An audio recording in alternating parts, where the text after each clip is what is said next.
हुए रिश्ते के समान मित्र कहें, उनके यहाँ जब कोई कार्यक्रम होता है तो बहुत हर्ष होता है कि हमारे लोग भी इस कार्यक्रम को अपने घर में करवा करके, अपने परिवार में करवा करके, अपने ग्राम में करवा करके ग्राम के लोगों को एक ऐसी दिशा देना चाहते हैं जो नशा मुक्त एवं मांसाहार मुक्त विचारधारा, एक पति एक पत्नी का व्रत रखते हुए पूर्ण संस्कार वालों का जीवन जीते हुए यह विचारधारा हम सभी लोग आत्मसात करते हैं। यही गुरुदेव जी की विचारधारा।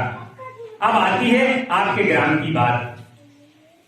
जिस तरह आपके ग्राम का नाम है, तब विचार करना माता भगवती का नाम लगा हुआ है, दुर्गा माँ भगवती, जो 33 कोटि देवी देवताओं की जननी, अखिल ब्रह्मांड की जननी है, जिसने राम और सीता का रूप धारण किया धरा पर अनित्य अन्याय के खात्मे के लिए। राधा कृष्ण बनकर के वह धरा पर आए और धर्म की स्थापना करके पुनः अपने लोक को चले गए। लेकिन विचार करना कि अगर आज हम हैं, हमारे आने वाले बाद भी कई हजारों सालों बाद भी और लोग भी हमारी पीढ़ी में आएंगे।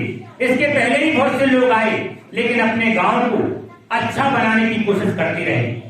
आज जब हम लोग, हमारे पूर्व के लोग ये आशा और विश्वास रखते थे कभी ना कभी हमारे यहाँ आवागमन के साधन होंगे, हमारे घरों में बच्चों की पढ़ने की विभिन्न व्यवस्था होगी, हमारे स्कूलों में अच्छी व्यवस्था होगी, लेकिन जिस तरह विकास होता गया उसी तरह नशा रूपी दानव भी गांव गांव पांव के साथ चला गया, जिसके चुंगल में आज हम सभी फंसते चले जा रहे हैं।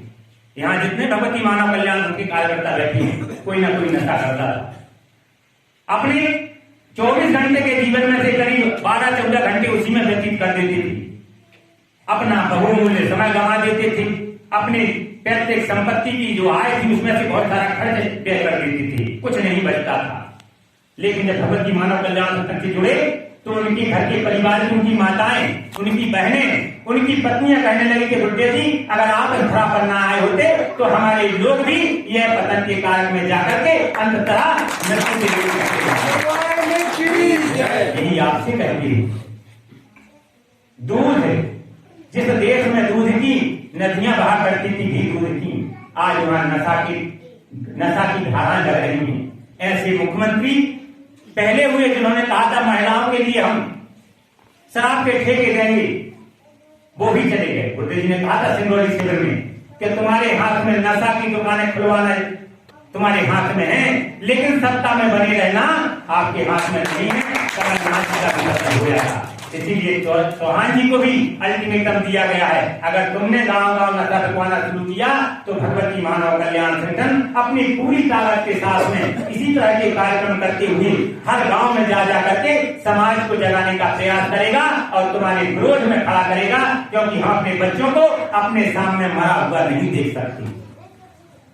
क्योंकि आज हमारी बेटियां जो है पढ़ लिख करके आगे बढ़ रही हैं, हम कैसे उनको पति चाहे, कैसे उनके जो बर हैं उनको कैसे बर मिले, हमारे बच्चों को कैसी पत्नियां प्राप्त हों, क्या इसी तरह नशा में लिप्त लोग हों? हमारी पैतृक संपत्ति, हमारे पूर्वजों की वह का एक क्षण नहीं चली जाएगी।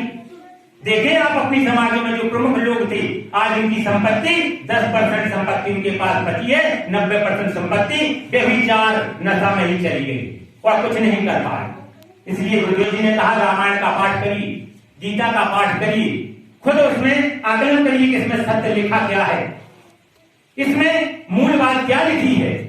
भगवान शंकर जब अपने ध्यान में आए और भगवान शंकर ने केवल 2 अक्षर ही रामायण में बताए, एक रा और एक मां। रामायण में भगवान श्री राम ने अपने स्वरूप से तो कुछ ही लोगों को उतारा, लेकिन नाम ने कई हजार लाखों लोगों को उतार दिया। यह नाम में शक्ति होती है। माता भगवती की कृपा से परम पूज्य गुरुदेव जी महाराज ने माता भगवती के साक्षात दर्शन किए, हर पल माँ से जुड़े रहते हैं और माँ जो कहती है उसी तरह का काम समाज में करते हैं। गुरुदेव जी ने जो बीड़ा उठाया है वह कोई सरल कार्य नहीं है। गुरुदेव जी कभी कुंभ में नहीं जाती, यही कुंभ मेला देखते हैं कि हर गांव में कुंभ लगे। मेरे जब इस सती जनजागरण शिविर के माध्यम से, इस 40 पाठ के माध्यम से लोगों में सुधार आ जाए, लोगों में बदलाव आ जाए, अपनी कीमत समझे कि जिस तरह 84 लाख योनि में सबसे अच्छी कृति मानव कही गई है, मानव शरीर धारण करके हम अपनी परम सत्ता को प्राप्त कर सकते हैं जहां से हम आए हैं, जो हमारे अंदर आत्मा बैठी है। उसके हम दर्शन करें, माँ गुरुवर के दर्शन करें, अपने घरों में भी माँ गुरुवर को थोड़ी सी जगह दे दें। मुंह में अगर हम किसी से बात करते हैं, मुंह में गुटखा भरा है, मुंह में पान भरा है, तो शायद आप कोई पुस्तक भी पढ़ते हैं तो उस पर भी थूम उचट रहा हो, और आप अगर बात करते हैं तो उससे दूसरों को भी आप खुले शब्द नहीं प्रकट कर सकते। आपने यह अनुभव किया होगा कि मुंह में अगर आपके अंदर नशा पड़ा है तो आप बात सही नहीं कर सकते, और अगर मुंह के अंदर शराब जैसा राक्षस आपके अंदर चला गया तो फिर तो किसी के बस की बात नहीं। ना कोई बहन को पहचानता, ना बहू को पहचानता, ना माता को पहचानता और ना पिता को पहचानता। यह आज की स्थिति है शराब में। जीरठ जैसे गांव में आज हमारे गुरु भाई बैठे हैं, जहां बहुत ज्यादा नशा चलता था। आज जहां 2-2, 3-3 स्कूल खुले हुए हैं, इंग्लिश मीडियम से लेकर के वहां के लोग आगे बढ़ करके सर्विस होने में कर रहे, क्योंकि उनने पतन का मार्ग देखा है। पतन का मार्ग इतना भयानक होता है, जब कोर्ट कचहरियों में जाते हो, बच्चे बिलखते, उनकी पत्नियां बिलखती हुई सीटियों में से हाथ डाल के अपने पति अपने परिजनों से मिलती हैं, तो बहुत ही दुख होता है कि आज अगर हमने यह नहीं किया होता तो हम अपने परिवार के साथ अच्छे सुख समृद्धि के साथ अपने घर में सुखी जीवन जी रहे होते। लेकिन कारण क्या? कारण आप उठा लीजिए, इस छोर से लेकर के उस छोर तक की आप अध्ययन कर लीजिए। बहुत पढ़े लिखे लोग बैठे हैं, मेरे साथ वाले लोग बैठे हैं, आप अध्ययन कर लेना। और कोई कारण नहीं नशा के सिवा। अगर मन में घृणा पैदा होती है, जो विचार आते हैं, तो केवल नशा से ही आते हैं।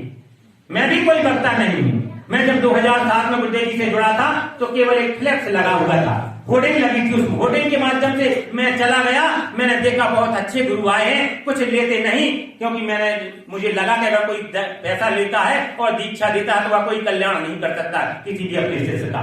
और गुरुदेव जी का जब कोटेशन देखा, गुरुदेव जी के कोटेशन में लिखा था कि केवल अपने अवगुण और नशा मेरे चरणों में समर्पित कर दो, मेरे सद्गुण लेकर के अपने घर चले जाओ।